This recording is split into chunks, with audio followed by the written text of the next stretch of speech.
Graça e paz, irmãos. Eu sou o pastor Carlos Augusto Mendes, do projeto Vida Plena de Japeri. Sou pastor há mais de 20 anos aqui na minha cidade.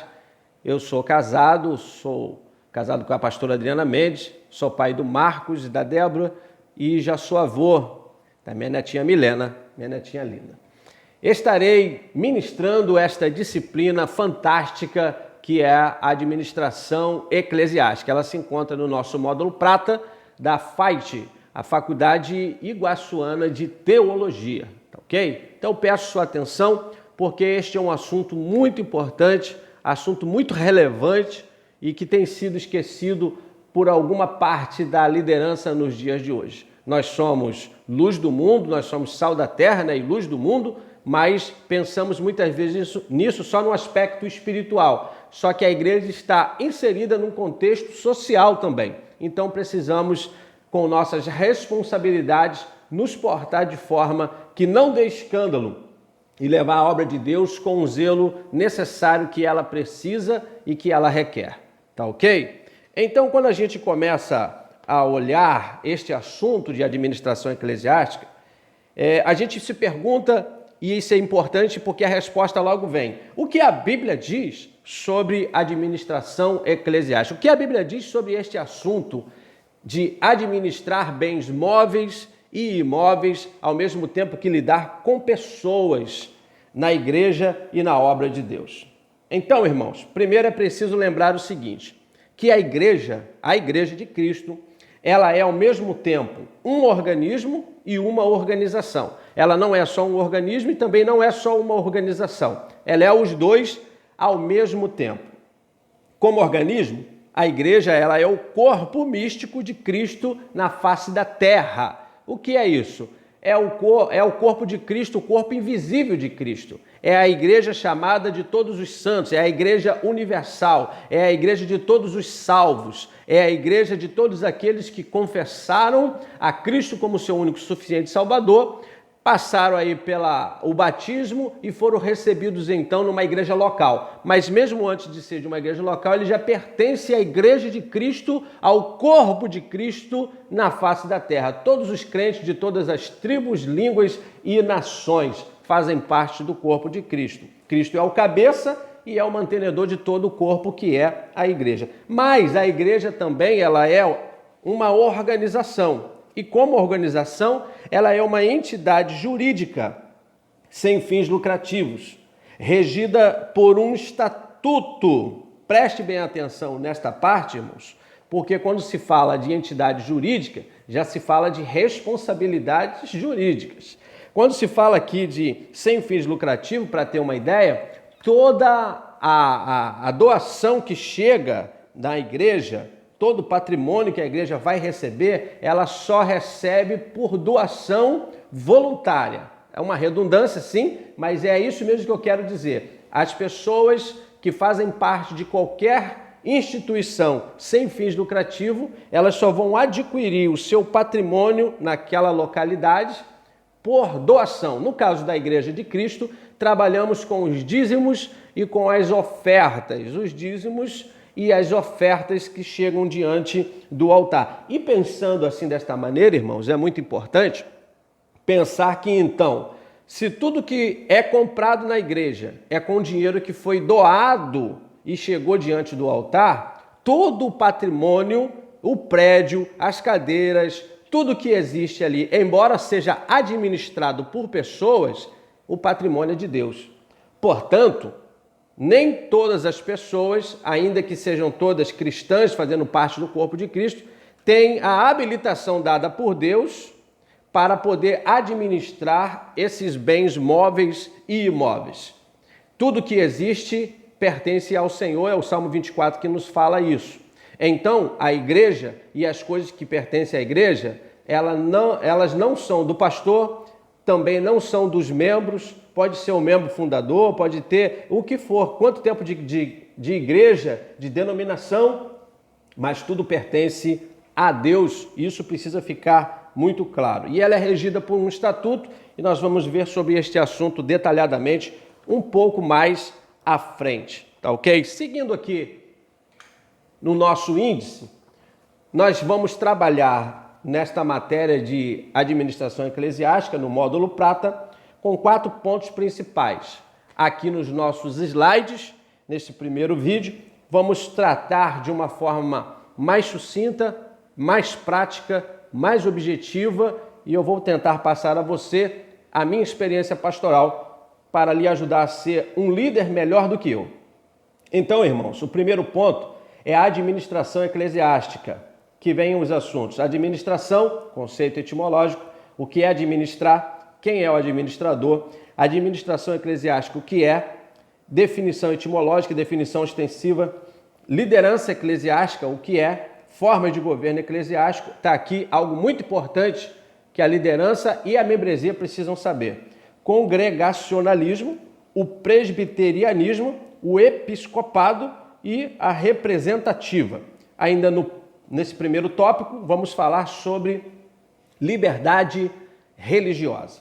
O segundo tópico traz o seguinte assunto: a estrutura organizacional de uma igreja, constituição da igreja, o que vem a ser um estatuto, porque um estatuto, alterar o estatuto, livro ata e documentos necessários para o registro, o recebimento de novos membros e um organograma funcional. O terceiro tópico fala o seguinte: a igreja e seus departamentos. Aí eu não escrevi todos, porque nós vamos tratar disso mais um pouco à frente, e a igreja precisa ter departamentos justamente para distribuir as tarefas e as responsabilidades. Por último, vamos ver um organograma, o mais simples possível que a gente puder passar para você, para que ajude na estrutura e funcionalidade da igreja. Por último, eu vou trazer alguns anexos que é para nos ajudar a entender um pouco mais desta matéria fantástica que é a administração eclesiástica. Seguindo aí no nosso módulo prata,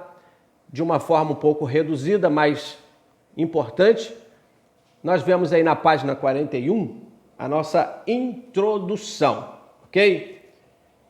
As igrejas, assim como outros tipos de organizações, também precisam de uma boa administração para conseguir realizar os seus propósitos.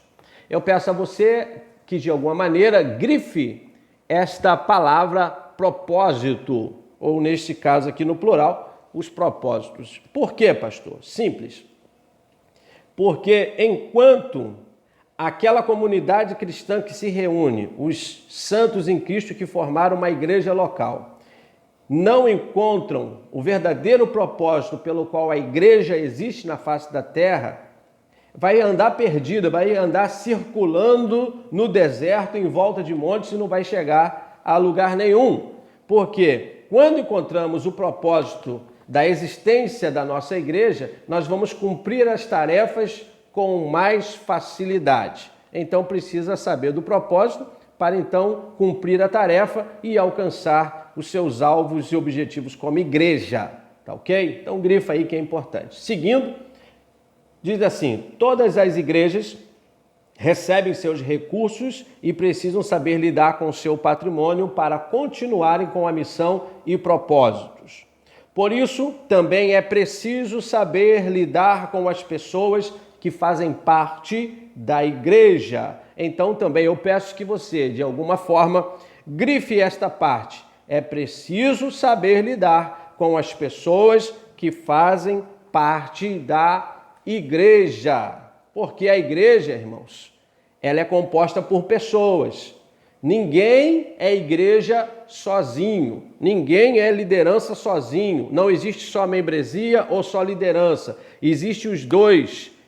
E esses irmãos unidos é que vão então fazer com que a obra de Deus não pare, continue e prossiga. Então a gente vai ter que aprender a lidar com pessoas. É mais fácil lidar com móveis e com os imóveis do que com pessoas. Logicamente que sim, mas é também lidando com pessoas que nós vamos exercitar aquilo que nós dizemos ser a nossa conversão, né? Somos convertidos em Cristo, fomos feitos morada do Espírito Santo e agora, além dos dons espirituais, precisamos manifestar o fruto do Espírito Santo de Deus, tá bom? E a gente só vai mostrar o nosso cristianismo verdadeiro quando nós soubermos lidar não só com coisas, mas com pessoas. E aí, então, no trato com as pessoas, os membros auxiliares, a liderança, como deve ser este cuidado, principalmente da liderança para com aqueles que o auxiliam? É preciso, então, irmãos, a gente se atentar para os ensinos da palavra de Deus. E tem um referencial que nós encontramos, que é o apóstolo Paulo, quando ele escreve suas epístolas, principalmente a Timóteo e a Tito, seus dois filhos na fé, e que estavam naquela ocasião na liderança das igrejas espalhadas na Ásia e também espalhados depois pelo mundo afora. Então, preste atenção, irmãos. Preste atenção. Como eu vou saber lidar com pessoas a ponto da gente juntos conseguirmos alcançar os propósitos, cumprir as tarefas e ser uma igreja não perfeita aqui na terra, perfeita vai ser somente no céu, mas que cumpra com funcionalidade aquilo que foi determinado. Apóstolo Paulo, ele fala muitas coisas simples, mas importantes. Ele fala o seguinte: é preciso saber lidar com as moças, com os rapazes, com as senhoras casadas, com as viúvas. As viúvas eram muito exploradas naquela época, então precisa saber tratar, lidar com aquela que era verdadeiramente viúva. Precisa também, em questão de liderança, como chegar ao episcopado ou à diaconia. Não se deve impor as mãos precipitadamente sobre qualquer pessoa, mas precisa ver o que a Bíblia requer dessas pessoas, tanto para o episcopado quanto para o diaconato. Então, Paulo, ele dá muitos ensinos, fala até que deve ser ensinador, não dado a vinho, não ser espancador, violento, não ser ganancioso, ter o controle da sua família bem administrado, uma família realmente feliz.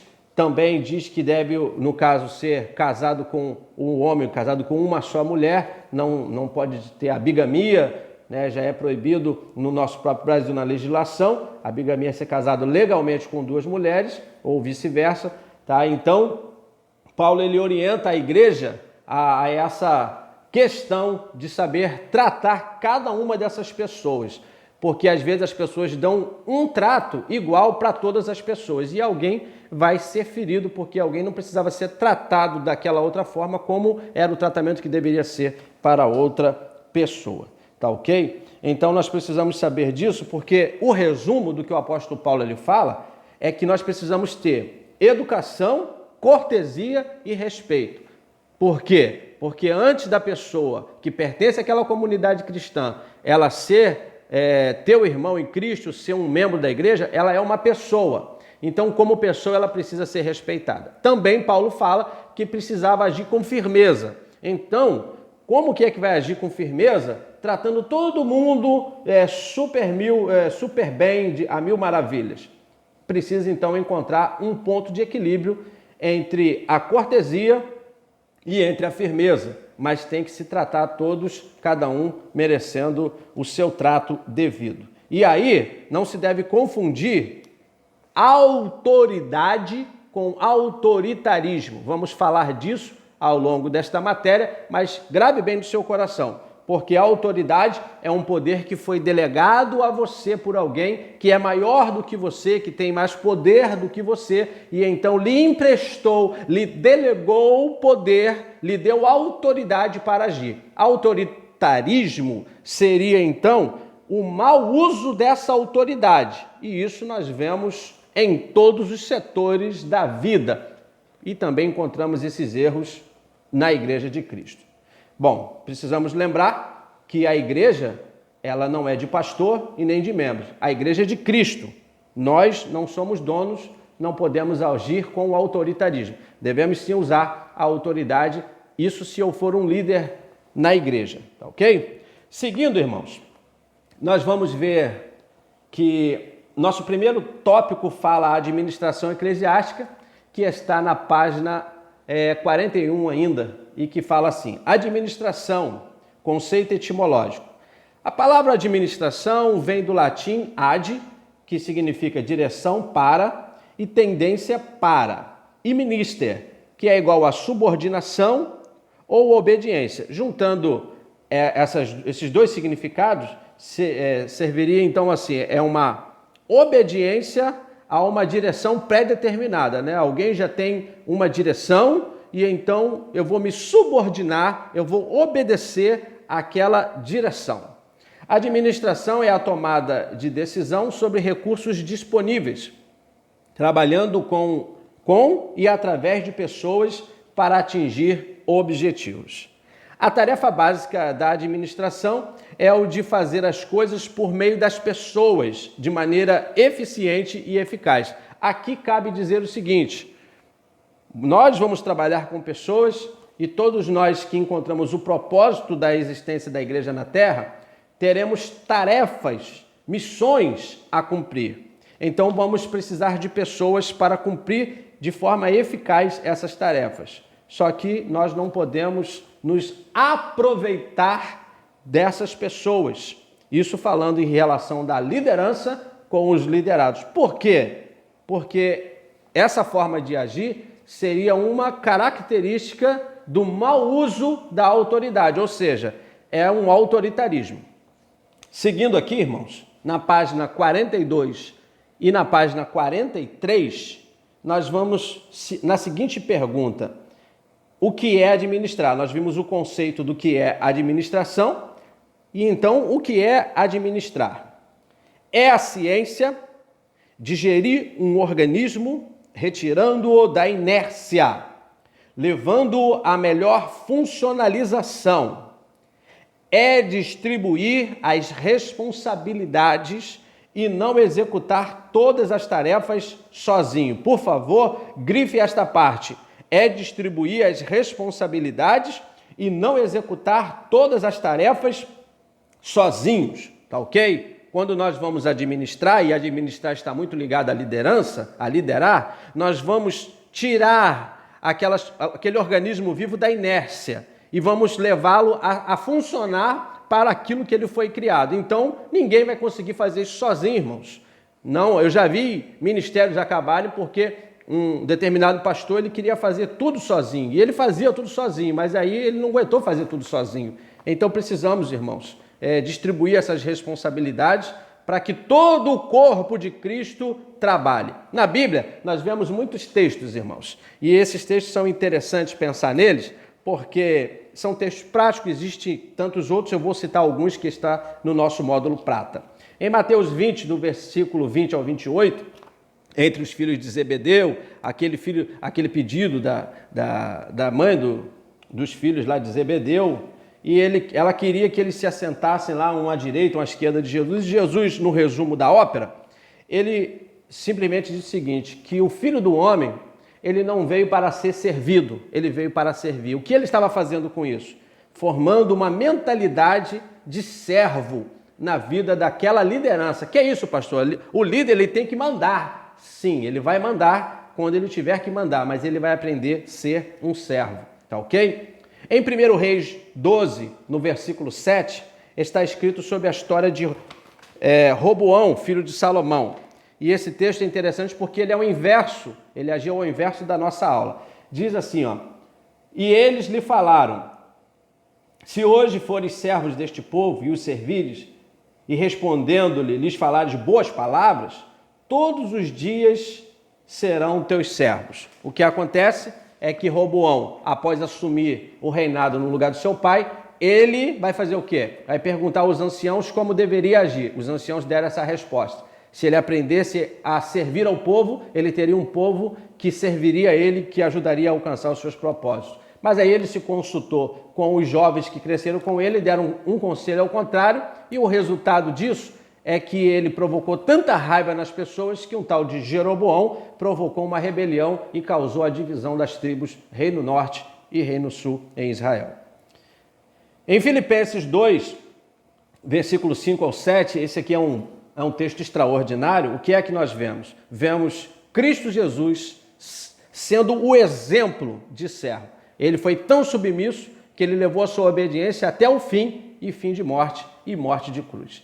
E em 1 Coríntios, capítulo 13, no versículo 3 ao 7, que fala sobre o amor, é o capítulo do amor. Eu entendo aqui então que nós precisamos, se vamos servir, não podemos servir com segundas intenções, não podemos servir querendo promoções, não podemos servir apenas por dinheiro, não podemos servir por status social. Nós temos que aprender a servir por amor, em amor e com amor. Por amor, em amor e com amor. Porque se não for assim, não vai fazer sentido nenhum estar servindo na obra de Deus.